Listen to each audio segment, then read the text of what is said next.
So let me go through another example where the dimension is 3. So since I haven't drawn that three-dimensional column vector space, I've sketched it here. It's just a sample vector that usually we use this rectangular box to visualize it as a three-dimensional situation. So here's a typical vector there. This time it's going to have the three coordinates C1 and C2 and C3, and if you have three numbers, there's a unique location in this three-dimensional space. Not only we're looking at it's a collection of positions here like this, but we're actually looking as a column vector, so that arithmetic and scalar multiplication, and we have that much of arithmetic built in. Okay, our problem is that looking at third order homogeneous equation, and the L is the associated operator, and we're looking at kernel of that operator, the space of all solutions of that third order equation. And each function in here has its three values. Its function value is C1, is the first derivative, it's called C2, and its second derivative value is C3. If you pick a function in that kernel, solution of an homogeneous equation, they have always these three values, and they correspond to this column vector over here. And if I have this arbitrary column vector, there will be a function over here that has this three value, which is the existence and uniqueness theorem. So there's correspondence in this picture. Again, and there is this y1 and y2, y3. I hope you remember what those special functions that we talked about in this three-dimensional space in here, but that's not always something that's available to us. So whatever three things that's available to us, as long as they're linearly independent in this three-dimensional space, then you can use those three things instead of these special ones to generate everything. So for example, if I have linearly independent three column vectors in three-dimensional space like this, and all the vectors inside, here is the scalar multiple linear combination of these three vectors. So that goes to that part in here, have the same statement. So I'm going to write down corresponding function here, f1 and f2 and f3 there, by existence and uniqueness. And if you have these three vectors, and there will be these three functions. So we're going to go ahead and find f1, f2, f3 of some example, and look at these three column vectors and understand they're linearly independent in here. And then come back here and write down all the solutions with the C1, F1, C2, F2, and C3, F3, and stuff like that. So let's look at the example. So this example, and it's not easy to find by inspection what the solutions of three different solutions of this one is. Well, one method is that believing that if these are all constants, believing that this e to the ax will work. Some of these form will be a solutions from experience if you believe that maybe this will work, and you can try. That's one method. So let's try that. So if you differentiate it 3 times, then it's going to be a cubed pops out. And if you differentiate it, sorry about that, if you differentiate it 2 times, of course a squared pops out. If you differentiate it 1 time, and only a pop out. And if you don't differentiate it, nothing pops out, and equals 0. If there's ever a solution that is in that shape, this must be 0 identically. So e to the ax is positive common factor. If you cancel those, we have this equation here equals 0. So if that's going to be a solution, the a, the constant multiple in front of x, must be a solution to this polynomial equation. Well, this one is easy to solve, is a squared is a common factor, a minus 1, and a minus 1 equals 0 here.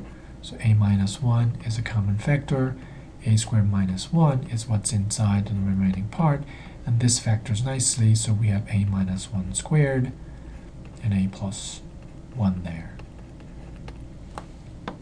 So from there we see that e to the a equals 1, so which is e to the x, and a equals negative 1 and e to the negative x. those two things are the solutions. So from there we only cover two of them and wasn't able to figure out what the third one is. So here that inspection failed, but you probably know from your experience, you have done probably at this point many examples, that this multiple solutions will give you additional factor in here, x times e to the x, things like that, and this kicks in with this multiple factor kicks in. So that part is nicely explained when we look at that this was difficult to figure out, but if you look at this operator algebra, d3, d squared minus d and plus I.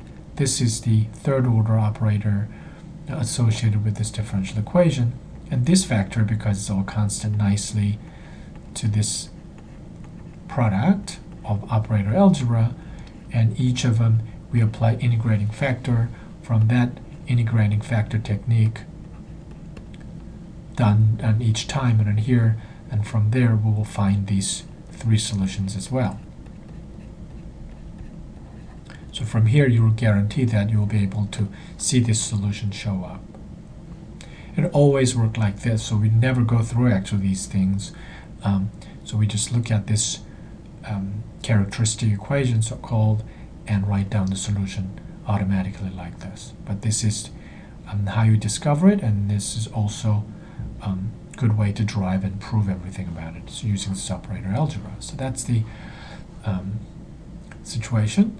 The main purpose of this example then is, once you have these three solutions like this, and how we're going to test this linearly independent is that you're looking at these three column vectors. So let's go ahead and figure out the three column vectors. Let's first write that first function e to the x and think about what the column vector there is. So let me write down, I think, like this: f1 prime is e to the x, and f1 double prime is e to the x. And we're choosing, let's say, a equals 0, the center position, the point where we're locally interested in. And we'll plug it in here, and then we have a v1 vector, which is 1, 1, 1. All right? That's how that connection is. Let me go ahead and show you again.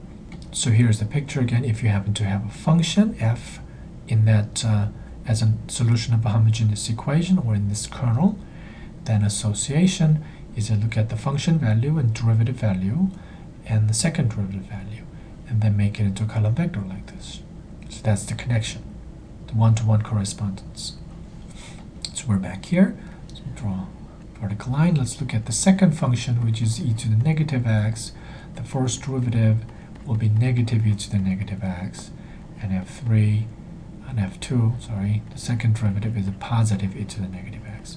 So if you plug in x values there, x equals 0, this v2 is here's 1 and negative 1, and that part's 1 again. So that's the second vector. At least two things are not parallel to each other, so these two things are linearly independent. Let's look at the third one. I think we can fit in here. f3 is x times e to the negative x, and the first derivative you have to use the product rule, so that's going to be e to the negative x differentiated, and x is not differentiated, but we have e to the negative x here when this part's differentiated. So that's the first derivative, and the second derivative will be this one differentiated, and here like this, and there's this negative x times e to the x is differentiated again, so that's already written here, so I'm going to write it like this: e to the negative x minus x times e to the negative x.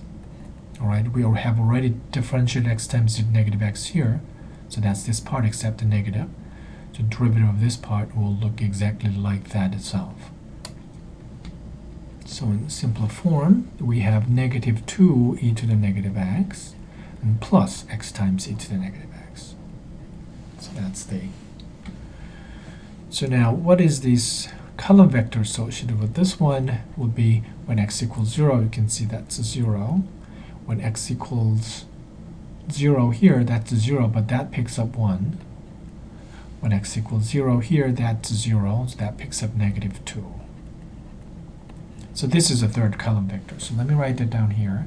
We have 3 column vector, 1, 1, 1, and the second column vector, 1, negative 1, and third column vector, 0, 1, and negative 2. So the question is, are they linearly independent? If these are linearly independent, just can establish these 3 functions are linearly independent, where they are. These 3 functions are linearly independent. So from here, it's going to be linear algebra.